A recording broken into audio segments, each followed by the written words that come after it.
अगला पार्ट है हमारा एंथ्रोपोलॉजी। ठीक है, एंथ्रोपोलॉजी क्या है? It is a study of humans and their evolutionary history. अभी हमने क्या देखा ऊपर प्रीवियस लेक्चर में, ये इवोल्यूशनरी हिस्ट्री तो देखी हमने, ऑस्ट्रेलोपिथेकस से लेकर क्रो-मैग्नस तक, है ना? एक इवोल्यूशन प्रोसेस ही तो देखा हमने। एंथ्रोपोलॉजी जो वर्ड है वो दो ग्रीक वर्ड से डिराइव होता है। एंथ्रोपोस जिसका मतलब होता है मैन या फिर ह्यूमन, और लोगोस जिसका मतलब होता है थॉट या फिर रीजन।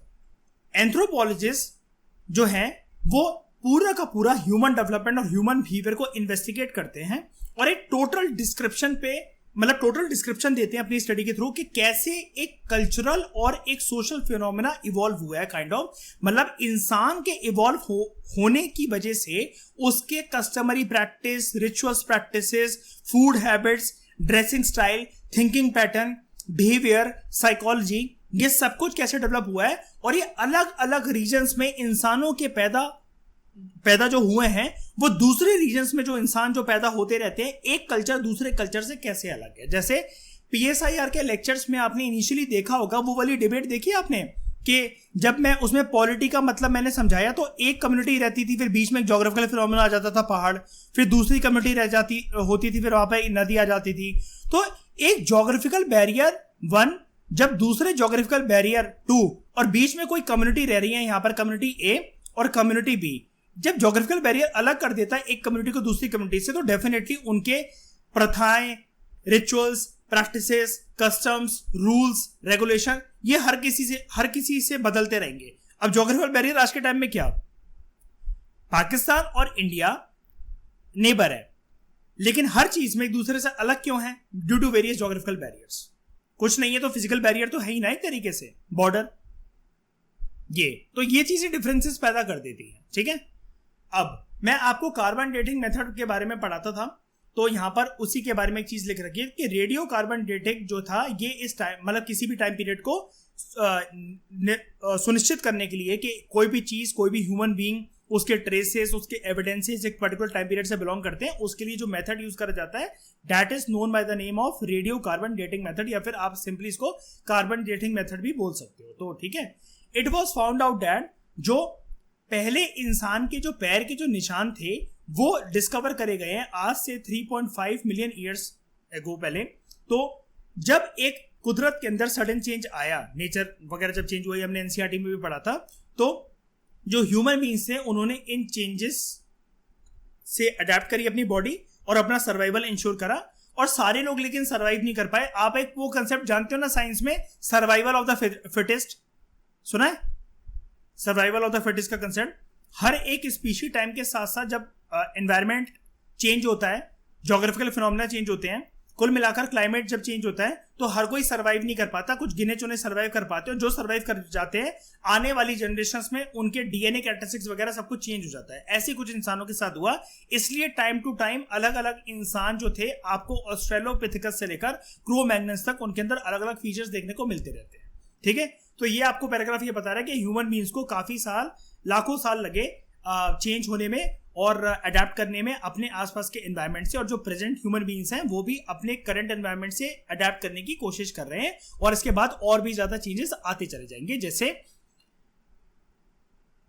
एक नया, if I am not wrong, cross check कर लेना, करंट अफेयर में आया था, अब ये क्रो-मैग्नस के बाद एक नई स्पीशी कौन सी आई है ह्यूमन बीइंग की? किसी को कुछ पता है?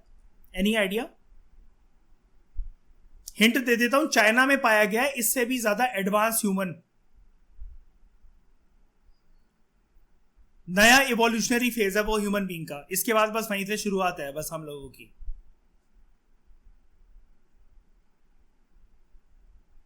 ड्रैगन मैन, ठीक है, किसका नाम देता हूं मैं, ऐसा दिखता है कुछ कुल मिलाकर। मैंने देखा था इसको, न्यूज को ट्रेस करा था मैंने एक बारी, मैं और आशिमा डिस्कस कर भी रहे थे इसको।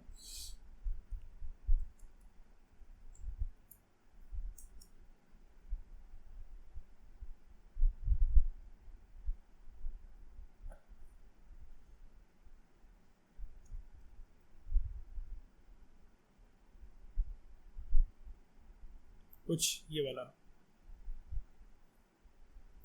ये फोटो एक आई थी द हिंदू में,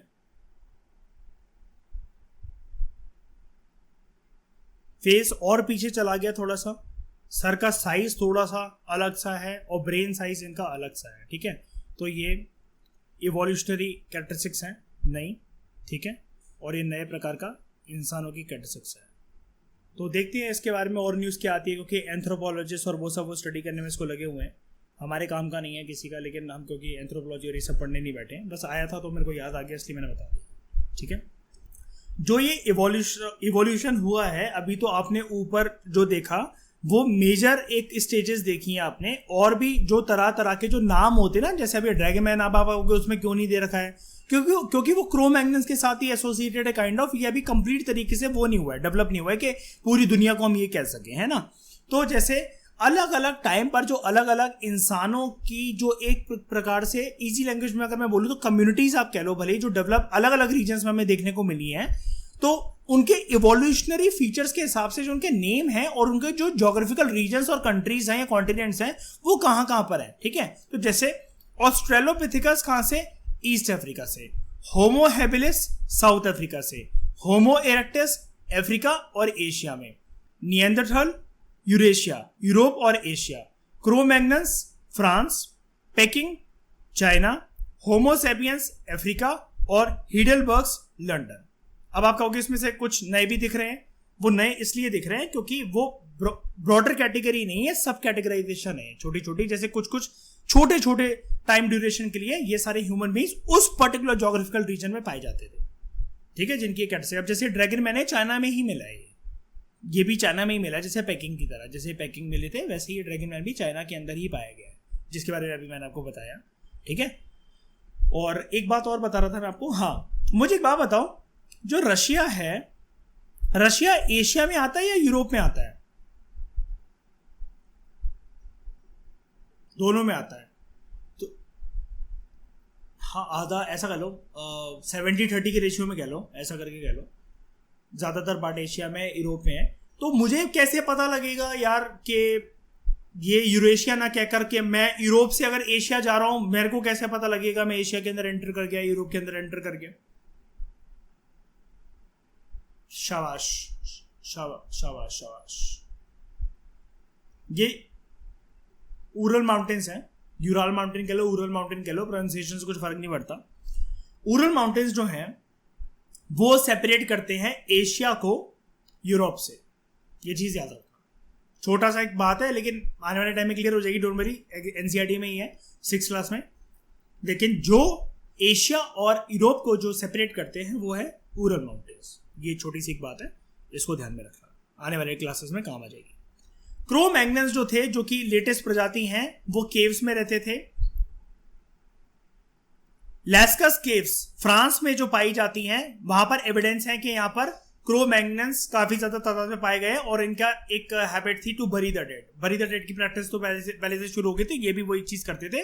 लेकिन यहाँ पर इस पूरे में मुझे बस एक बात इंपॉर्टेंट लगती है कि लैस्कस केव्स कौन सी कंट्री के अंदर है। अगर ये क्वेश्चन आ गया तो कंफ्यूज मत होना कि एक साल के करंट अफेयर में तो था नहीं है, क्योंकि ये कहीं ना कहीं तमिलनाडु से निकाला गया होगा, ठीक है। लैस्कस केव्स, जैसे एक को हमें जगह डिस्कस करी थी ना, कि अगर मैं आपसे बोलूं कि नियोलिथिक साइट टर्की में कौन सी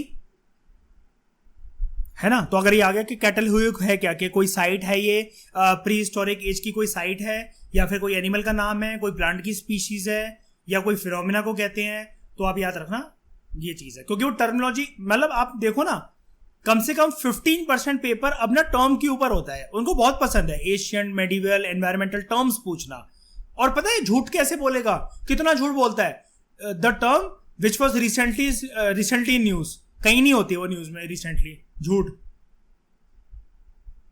अभी तो देखो ना इंप्रूवमेंट्स के लिए, जैसे ये देखो यार, इतने बड़े एग्जाम है कि आप मतलब एक कलेक्टर को, एसपी को आगे जाके आप बनाने वाले हो हैं, उसके लिए तुम मतलब सरकारी स्कूल में एग्जाम करवा रहे हो जहाँ पंखे नहीं चल रहे, बेंच टूटी पड़ी हुई है, तुम कम से कम अच्छी जगह पर मतलब एसी वाले कमरों में, और उसमें तो एग्जाम लो कम से कम ऐसे बच्चों का। ये कोई रोड छाप पेपर थोड़ी ना है, कोई कबाड़ी वाला बनने के लिए थोड़ी ना पेपर दे रहे हैं। अच्छा, विमेन के चिट्ठे में एक बात याद कर लेना, और ये चीजें अपने उसमें हैबिट में भी लाने का सोचना। जैसे अगर आपको लगता है कि ग्राउंड लेवल पे क्या चीज़ें चेंज होनी चाहिए, डाउरी मतलब अगर कोई ऐसा क्वेश्चन आ जाए काइंड ऑफ कि डाउरी जस्टिफिएबल है कि नहीं है, वो आपको देने ही चाह रहे हैं डाउरी या फिर कुछ भी, फिर आप लोगे कि नहीं लोगे, या फिर वो अपनी लड़की को गिफ्ट देना चाह रहे हैं लेकिन वो आपको लगता है कि डाउरी की फॉर्म में है, या कुछ भी है, मतलब मैं एक डाउरी तो एक सिर्फ एग्जाम्पल बोल रहा हूँ, सिर्फ 1 करोड़ एग्जाम्पल में से आप ये बोलो सर फिर प्रथा तो फिर ये भी होनी चाहिए ना, प्रैक्टिस तो प्रैक्टिस होती है, कोई ग्रंथों में तो लिखा नहीं गया है सर मैन को फिर सरनेम चेंज कर लेना चाहिए ना, ठीक है, मैन की विदाई होनी चाहिए ना फिर कि वो जाके लड़की के घर पे रहे, ठीक है, और लड़के वाले क्यों नहीं दहेज दे सकते, मतलब ये जो हम आर्ग्यूमेंट्स में जो चीजें बोल जाते हैं ना, ये आप अपने एथिक्स में ऐसे में और इंटरव्यूअर के सामने आप बोल सकते हो वाली चीज, ठीक है। हमेशा एक बात याद रखना, अगर आप में से कोई लड़की है जो इंटरव्यू दे रही है, आप हमेशा जेंडर न्यूट्रल बात करना। लड़के आप लोगों में से जितने लोगों हमेशा अपने आप को नीचा दिखा के लड़कियों को ऊंचा दिखाना अपनी आर्ग्यूमेंट्स में, अपने आंसर्स में और अपने थिंकिंग पैटर्न में। मैं देखो अपोजिट नहीं बोल रहा हूं, लड़कों को अपने आप को नीचा दिखा के लड़कियों को प्रायोरिटी पे रखना अपने आंसर्स में, चाहे वो वर्बल आंसर हो चाहे रिटर्न आंसर हो। लड़कियां तुम लोग लड़कों को ऊपर ना रखे, ना अपने आप को ऊपर रखे, अपने आप को तो बिल्कुल भी मत रखना, वो थोड़ा सा ऐसा लगता है कि आप गर्ल कार्ड प्ले कर रहे हो, ठीक है, कि रेप का कोई आपसे कुछ चीज पूछी तो आप मतलब बिल्कुल हावी हो गए, आपकी आंखों में गुस्सा दिख रहा है या कुछ ऐसा दिख रहा है, बिल्कुल नहीं, बिल्कुल जेंडर न्यूट्रल होकर आप बात करो। क्योंकि कल को आप महिला आयोग के कुछ मेंबर बनाए जाते हो, कुछ भी बनाए जाते हो, किसी टीम में रहते हो, कोई कमिटी बैठी है जिसको आपको जाके आगे लीड करना है, आप कोई उसमें इररेशनल डिसीजन नहीं लोगे ना कि भाई इसका कैस्ट्रेशन ही कर डालो। कैस्ट्रेशन समझते हो क्या होता है? बहुत सारी कंट्री में होता है कि जो लोग रेप करते हैं उनकी पेनिस काट दी जाती है, प्राइवेट ऑर्गन काट दिया जाता है, उसको कैस्ट्रेशन कहते हैं। तो ये चीज मतलब प्रमोट मत करना। अच्छा, आप वैसे ना एक वर्ड ये वैसे जान भी लो, ये कभी कभार क्वेश्चन पेंडिंग है, ये भी आ सकता है कि अगर आपसे ऑप्शन पूछ लें, क्योंकि आजकल अंग्रेजी के साथ भी यूपीएससी बहुत खेलने लगा है। Castration, cutting of private organs, ठीक है, ये मैं तुम्हें किसी दिन पढ़ाऊंगा। एक साइकोलॉजिकल डिसऑर्डर था, क्या कहते हैं उसको, एक डिसऑर्डर की जो एक उत्पत्ति हुई थी, मैं तुम्हें बताऊंगा। एक बहुत अजीब सी चीज होती है, एडिपस कॉम्प्लेक्स और इलेक्ट्रा कॉम्प्लेक्स। एक बात बता देता हूं, किसी और दिन इसको डिस्कस करेंगे एक रेलेवेंट जगह पे, मैं बता दूंगा तुम्हें, सुन लेना, बस थोड़ा सा झटका लगेगा। तुम जब छोटे थे ना, तुम्हारा ये मन करता था, लड़कों से कह रहा हूं पहले मैं, कि तुम अपने पापा को जान से मार दो और अपनी मम्मी से शादी कर लो और उनके साथ बच्चे पैदा करो। ये तुमने इसलिए नहीं करा क्योंकि तुम्हें कैस्ट्रेशन का डर था। और लड़कियों, तुम्हारे अंदर था इलेक्ट्रा कॉम्प्लेक्स, जिससे तुम्हें ये डर मतलब जिससे तुम्हारी ये इच्छा थी कि मम्मी हमारी कैसे भी मर जाए और हम पापा से शादी कर ले और हम बच्चे पैदा करें। एडिपस एक राजा था, इलेक्ट्रा एक लड़की थी, ऐसी दोनों ग्रीस से बिलोंग करते थे। पास्ट में उन्होंने करा है, इसी की वजह से लड़के लड़कों जैसा बिहेव करते हैं और लड़की लड़की जैसा बिहेव करती है। अगर किसी की बॉडी, मतलब बॉडी नहीं कहना चाहिए, पर्सनैलिटी में एडिपस और इलेक्ट्रा कॉम्प्लेक्स अगर ठीक नहीं होते तो तुम्हें पता है, लड़का विदाउट बीइंग गे वो लड़कियों जैसी हरकतें करता है और लड़कियां थोड़ा सा मर्दाना बिहेव करती हैं। तो migration of homo sapiens from east Africa to other parts of the world कैसे? सबसे पहले आपको वो यहां देखने को मिलते थे, ये जो 2 लाख ईयर्स एगो पहले बन रखा है, ब्लैक से बना देता हूं ये। उसके बाद वो ऐसे अलग अलग टाइम ड्यूरेशन में यहां पर वो फैले, ठीक है। तो अगर आपको स्प्रेड का वो दिखाना हो तो ये एराज मत लिखना 25,000 ये करके, सिर्फ ऐसे ऐसे करके आप यहां से एरो निकालते, एक जोड़ता हुआ एरो दिखा देना कि यहां पर गए, यहां पर गए, यहां पर गए, यहां पर गए, इधर उधर गए, ठीक है। आगे तमिलिनी पूछती है, ग्रैंड माँ क्या आप मुझे डिटेल में बता सकते हो? मतलब देख रहे हो अभी हम कितना पढ़ के आए हैं, फिर भी साली पूछ रही डिटेल में बता सकते हो? उसके लिए इतनी डिटेल काफी नहीं है, अभी भी सेटिस्फाइड नहीं हुई। तो ह्यूमन इवोल्यूशन का ये मतलब होता है कि ऐसा प्रोसेस जिसकी वजह से ह्यूमन बीइंग के अंदर चेंजेस आते हैं और वो एक एडवांस स्टेज की तरफ जाते हैं डेवलपमेंट के लिए। तो आज के टाइम में मॉडर्न ह्यूमन बीइंग इवॉल्व कैसे हुआ है? तो ह्यूमंस जो है उन्होंने, मतलब परफेक्ट उनकी कैरेक्टरिस्टिक्स क्या होती है, ह्यूमंस जो है उन्होंने एक सीधी पोजीशन में, इरेक्टेड पोजीशन में चलना सीखा, अपनी बैक सीधी रखकर, ठीक है, 2 पैरों पे। ये बहुत बाद में हुआ, लेकिन इंसानों की जिंदगी में उनको इंसान बोलना या उनके इंसानों की जिंदगी में एक काइंड ऑफ एक मेजर डेवलपमेंट ऐड करने की दिशा में दो पैरों पे सीधा चलना काफी एक मेजर डेवलपमेंट थी, क्योंकि इसी से वो धीरे धीरे करके भागना सीखेंगे। उसके बाद उनके अंगूठों के अंदर चेंजेस आए, बहुत पैर और हाथ। जैसे कि मैंने तुम्हें वो तंजानिया के फुटप्रिंट्स दिखाए, उसमें तुम्हें पता लग रहा है कि पैर के फुटप्रिंट्स ऐसे नहीं होते जैसे आज के टाइम में हमारे, हाथों के भी उनके वैसे नहीं थे, ताकि वो चीज़ों को टाइटली पकड़ सके। इसके इनके इवोल्यूशनरी फीचर्स धीरे धीरे करके डेवलप हुए और फिर ब्रेन साइज में डेवलपमेंट हुई और ब्रेन भी धीरे धीरे करके बड़े साइज से छोटा छोटा साइज का होता चला गया। तो होमो सेपियंस जो थे वो ईस्ट अफ्रीका से माइग्रेट करते हुए वर्ल्ड के अलग अलग कोनों में फैले, जैसा कि आपको मैंने मैप पे दिखाया। इनकी लाइफस्टाइल इवॉल्व होती चली गई और अपनी एनवायरनमेंट से ये अपनी बॉडी को एडजस्ट करते चले गए। जहां पर ये रहते थे अलग अलग, जहां पर जगहों पर फैले, तो ह्यूमंस जो थे डिफरेंट डिफरेंट प्लेसेस पर अलग अलग उन्होंने लाइफस्टाइल अडॉप्ट करी अलग अलग रीजन्स में जाकर। तो based on the weather, climate और नेचर ऑफ द लिविंग, उनकी जो फिजिक थी और जो उनका कॉम्प्लेक्शन था वो डिफर होता चला गया। अफ्रीका में हो रहे हैं तो काले, ऑस्ट्रेलिया में हो रहे हैं तो बहुत ज्यादा गोरे, ठीक है, जिसकी वजह से अलग अलग रेसेस फॉर्म हुई। तो क्वेश्चन लिख लो, How did the concept of races emerged on earth? How did the concept of races को ऐसे लिख लेना कोट एंड कोट करके, How did the concept of races evolved on earth? जैसे आपसे कोई पूछे ना ये काले गोरे का फर्क क्यों मयूर जी, जैसे आपको जैसे इंटरव्यू में बोल रहे हैं कि मयूर जी आप ये बताइए काले गोरे का फर्क ये कैसे आ गया धरती पे और वो करके, तो एक सिविलाइज्ड वे में आंसर उनको ये देना, सर इसके पीछे कहानी है। If you give me 2 minutes तो मैं आपको पूरा एक्सप्लेन करता हूँ कि ह्यूमन इवोल्यूशनरी जो प्रोसेस था वो इसके पीछे रिस्पॉन्सिबल है। बोलना सर सबसे पहले जो तंजानिया में फुटप्रिंट्स मिले ना, उसके बाद जो होमो सेपियंस जो एक रेस इमर्ज होकर आई, होमो सेपियंस की एक जो बिरादरी इमर्ज होकर आई और वो वर्ल्ड के अलग अलग कोनों में जो फैलती चली गई, तो सर वर्ल्ड के अलग अलग कोनों में अलग अलग क्लाइमेटिक कंडीशंस इवॉल्व हो रही थी। तो जो ग्रुप वहां पर सेटल होता हुआ चला गया तो उस हिसाब के वेदर और क्लाइमेटिक कंडीशंस के हिसाब से उसका टेक्सचर बदलता चला गया और उसकी फिजिक बदलती चली गई, जिसकी वजह से सर काले और गोरे का फर्क आया और इसी को कहते हैं हम लोग रेसेस। और ये क्योंकि ज्योग्राफिकल फिनोमेना की वजह से होता है सर, तो हमें यहाँ पर कभी किसी का मजाक नहीं उड़ाना चाहिए। We should never use a term like कि वो गोरा है, वो काला है, वो निग्रो है, वो अमेरिकन है। ये है। अब जैसे जो नॉर्थ ईस्ट के लोग हैं, जो पहाड़ी लोग हैं जो रहते हैं, वो जनरली कई लोग उनको चिढ़ाते हैं चिंकी चिंकी बोल के वो करके, यार वो हैं तो हमारे लोग ही ना। हम लोग अगर वहाँ रह रहे होते तो ऑब्वियस सी बात है कि हम भी वैसे ही दिख रहे होते, या अगर हम अफ्रीका के अंदर पैदा हुए होते तो हम बहुत काले होते। यही वाली बात है ना। अब एक बताओ, चलो नीग्रो को हम लोग नीग्रो बोल लेते हैं, इतना रेसिस्ट एक टेंडेंसी के साथ हम लोग बिहेव कर लेते हैं, ठीक है। तो मुझे एक बात बताओ, फिर अगर इतना ज़्यादा प्राउड फील करते हैं कोई अपना इंसान अगर प्राउड फील करता है इतना ज़्यादा अपने गोरे होने पे, तो भाई नेल्सन मंडेला की तरह नाम कमा के दिखा दो ना। कितना हम्बल पर्सन वो रह चुका है लाइफ में अपनी, कितना उसको जो हाउस अरेस्ट हुआ, कितने ज़्यादा टाइम पर उसने वो टाइम बिताया, लेकिन फिर भी देखो स्माइलिंग फेस के साथ बाद में जाकर जो उसको काम करना था फिर भी वो पीछे नहीं मुड़ा। जब वो यूथ था तब उसको पकड़ लिया गया था, काइंड ऑफ जब मज़े करने की लाइफ होती है ना। और कितने ज़्यादा टाइम तक उसने सरवाइव करा। ओंग सैंग सूकी आई, चिंकी चिंकी कहते रहते हो, तो उस जैसी चिंकी, जैसे अगर उसको चिंकी कह रहे हो तो फिर बन के दिखा दो वैसा। More than 28 years, I think 28-30 years तक वो रही हाउस अरेस्ट पे, लेकिन उसके बाद देखो नोबेल पीस प्राइज मिला दोनों को। ओंग सैंग सूकी जानते हो ना, म्यांमार की प्रेसिडेंट रह चुकी हैं, वेरी हम्बल लेडी।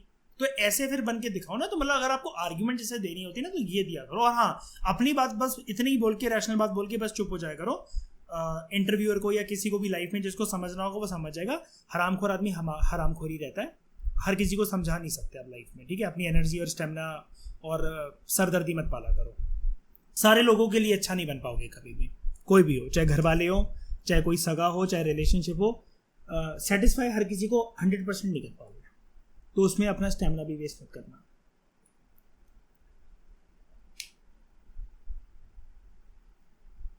कौन सी वाली बात, कौन सी वाली? हाँ, मिलियंस ऑफ ईयर्स अगो पहले। जैसे ये होमो सेपियंस की बात कर रहे हैं ना, तो होमो सेपियंस की हमें टाइमलाइन क्या दे रखी थी? एक मिनट, ये क्या हो गया? होमो सेपियंस की टाइमलाइन थी ये जो गए, हाँ, ये रेड वाला होमो सेपियंस 2 लाख ईयर्स अगो पहले, ये रहा 2 लाख ईयर्स अगो पहले। ठीक है, कोई डाउट? तो human procreation resulted in increase in human population, मतलब इंसान जैसे जैसे आगे बढ़ते चले गए रिप्रोडक्शन के बेसिस पे इंसान ज़्यादा बढ़ते चले गए, तो वो ये कहती है तमिलिनी, ठीक है। और होमो सेपियंस जो थे वो एंगेज हुए बाद में हंटिंग गैदरिंग में, ठीक है। अब यहाँ जो हंटिंग गैदरिंग वाला जो हमारा टॉपिक है, बस यहाँ से आप ये मान लो कि एनसीईआरटी की कंटिन्यूएशन है, कुछ कुछ चीज़ें आपको नहीं मिल जाएंगी जिनको आप ऐड ऑन कर सकते हो वहाँ पर, तो ये वाली वो डिबेट है, ठीक है। तो thank you very much for discussion. Hunting और गैदरिंग को हम लोग नेक्स्ट लेक्चर में कंटिन्यू करते हैं।